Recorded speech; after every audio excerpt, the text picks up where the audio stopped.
हूं, तो हम कहां जा रहे हैं? हम भी वही कर रहे हैं।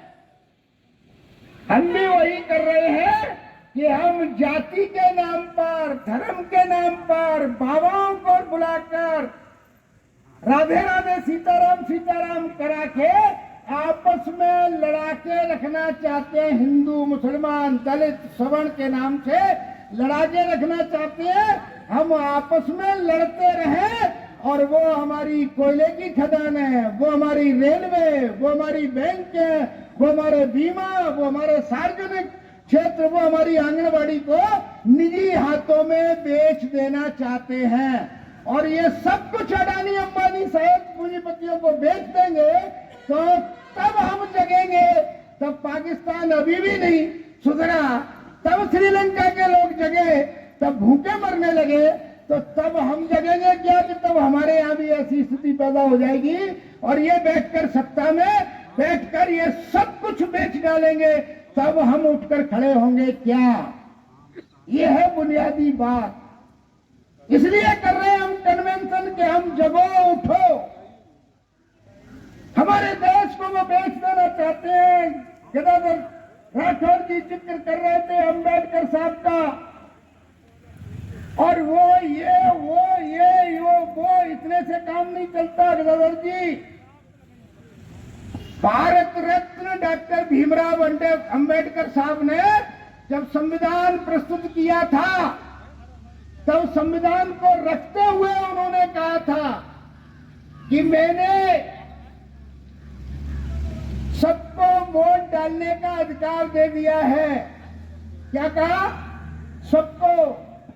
और वोट की कीमत तय कर दिया। कीमत, वोट की कीमत तय कर दिया, ये कहा उन्होंने।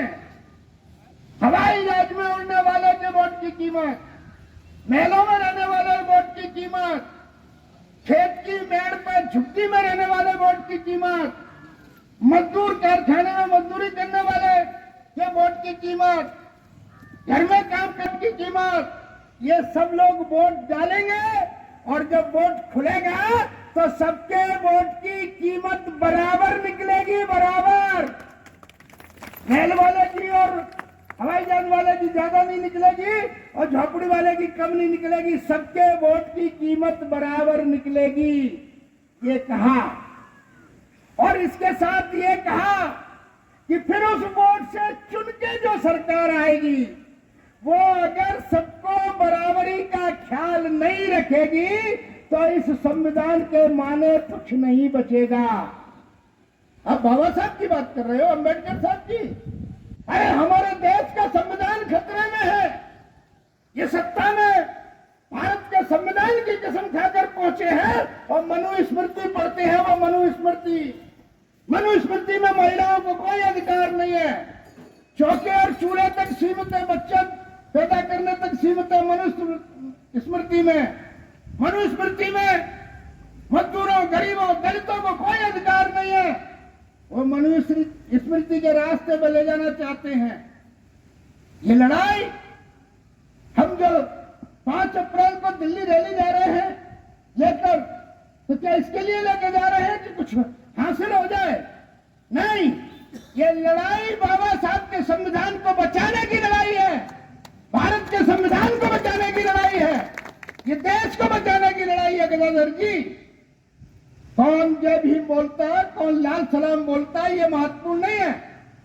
ऐसे सैकड़ों, हजारों, लाखों अम्बेडकरवादी बता दूं मैं, तो वो दिन भर जय भीम बोलते हैं और शाम को भाजपाइयों के साथ पहुआ पीते हैं। ऐसे सैकड़ों बता दूं, उनके साथ बैठ करके दारू पीते हैं। जय भीम बोलने से नहीं होता, उनके संविधान की रक्षा के लिए अपने आप को कुर्बान करने की कौन ताकत रखता है, वो चाहिए। संविधान खतरे में है, भारत का संविधान खतरे में है। वो प्लानिंग के साथ योजनाबद्ध तरीके से हमारे देश को दूसरों को टुकड़े टुकड़े गैंग कहेंगे और हमारे देश को टुकड़े टुकड़े कर अडानी अंबानी बनानी को बेच देना चाहते हैं। एक बागेश्वर धाम वाले महाराज साधु हुए, उन्होंने भीड़ में कहा कि आप मेरा साथ दो, मैं हिंदू राष्ट्र बनाऊंगा। और ये ताली बजा रहे हैं, ये बाबाओं से कह रहे हैं कि ऐसे कहो तैयार करके। और मैं पूछना चाहता हूं कि अगर तुम हिंदू राष्ट्र बनाने की बात करोगे और किसी ने उठकर यह कह दिया कि जब हिंदू राष्ट्र बन ही रहा है तो साहब हमको खालिस्तान दे दो, फिर और कोई मांगेगा, फिर कोई और मांगेगा। अरे हम पूछना चाहते हैं, इस देश ने तुम्हारा क्या बिगाड़ा? तुम्हें प्रधानमंत्री बनाया, इतना बड़ा पद दिया मोदी साहब, तुम्हें मुख्यमंत्री बनाया, तुम्हें इस देश की गद्दी पे बिठाया, कांग्रेसियों को उठाकर बाहर फेंक दिया और तुम सत्ता में पहुंचकर हमारे देश को किस रास्ते पर ले जाना चाहते हो? क्यों खत्म करना चाहते हो? क्या बिगाड़ा इस देश ने तुम्हारा? हम पूछना चाहते हैं। इसके लिए जाना है दिल्ली, इसके लिए जाना है रैली लेके। वो बर्बाद करना चाहते हैं हमारे नौजवानों को, वो बर्बाद करना चाहते हैं हमारे देश को।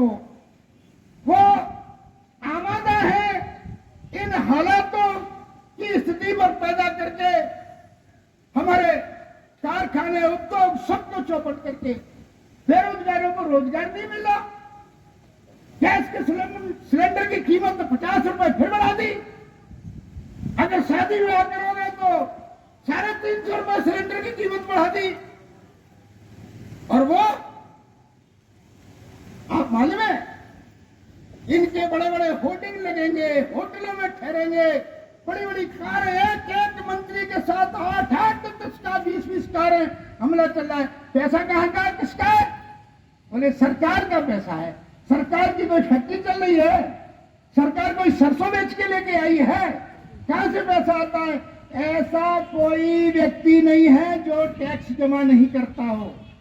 गरीब से गरीब व्यक्ति के घर में, झोपड़ी में रहने वाले गांव में, अगर उसके बच्चे ने रो के कह दिया कि मम्मी चाय पीऊंगा, घर में पत्ती नहीं है और उसने 5 रुपए निकाल के दे दिए कि बेटा जा चाय पत्ती ले आ, तो चाय पत्ती लेके आया है 3 रुपए की, 2 रुपए सरकार को टैक्स दे के आया है, 2 रुपए सरकार को टैक्स दे के आया है। माँ बहने मांग में सिंदूर लगाती है, इस पर भी टैक्स लगता है, हर चीज पर, कागज पर, पेन पर। अब तो उन्होंने दाल आटे पर भी जीएसटी लगा दी है, दाल पर, आटे पर, हर पर टैक्स लगता है। डीजल, पेट्रोल, सारी जनता, करोड़ों लोग सुबह से शाम तक टैक्स जमा करती है, जिससे खजाना भरता है। और बाबा साहब ने कहा कि वो खजाना भरेगा तो उस खजाने से स्कूल बनेंगे, कॉलेज बनेंगे, सड़क बनेगी, सरकारी उद्योग लगेंगे। बाबा साहब ने कहा था। और वो खजाना भरता है तो वो उस खजाने से ऐश और अय्याशी कर रहे हैं, पैसा हमारा, और वो हमारे पैसे को लूट कर देसी विदेशी पूंजीपतियों को पाल रहे हैं, सांपों को पाल रहे हैं, सांपों को पाल रहे हैं। ये बात समझने की जरूरत है। मध्य प्रदेश का मुख्यमंत्री कहता है, मालूम है शिवराज सिंह क्या कहता है? क्या कहते हैं वो कहते हैं पूंजीपतियों, अगर औद्योगिक की समिट होगी, मीट होगी, जितने सीओस आएंगे मैं उनसे कहूंगा मध्य प्रदेश में जिस जगह पर उंगली रख दोगे वो जगह तुम्हें दे दी जाएगी।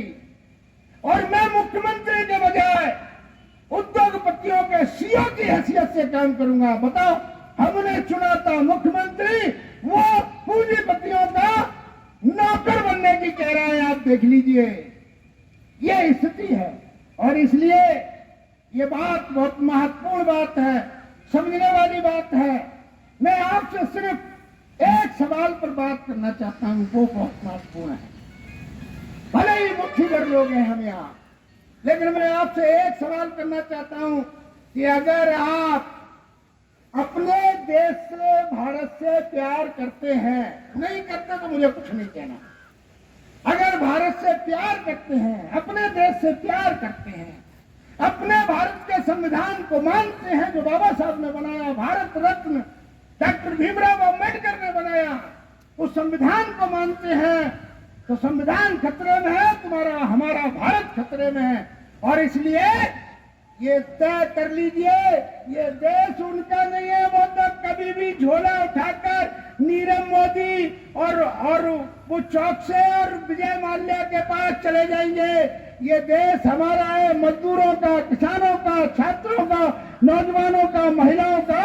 ये देश हमारा है। अगर इस देश से प्यार करते हो तो आज हमारा इस कन्वेंशन में संकल्प होना चाहिए कि भले ही जान की कुर्बानी देंगे लेकिन देश को इन गद्दारों के हाथ से बेचने नहीं देंगे। हम भी तो लड़े थे अंग्रेजों से। किससे लड़े? किससे लड़े? गोरों से लड़े थे, गोरों से। और हमको ही लड़ना पड़ेगा। ये अडानी अंबानी के दलाल चोरों से भी हमको ही लड़ना पड़ेगा।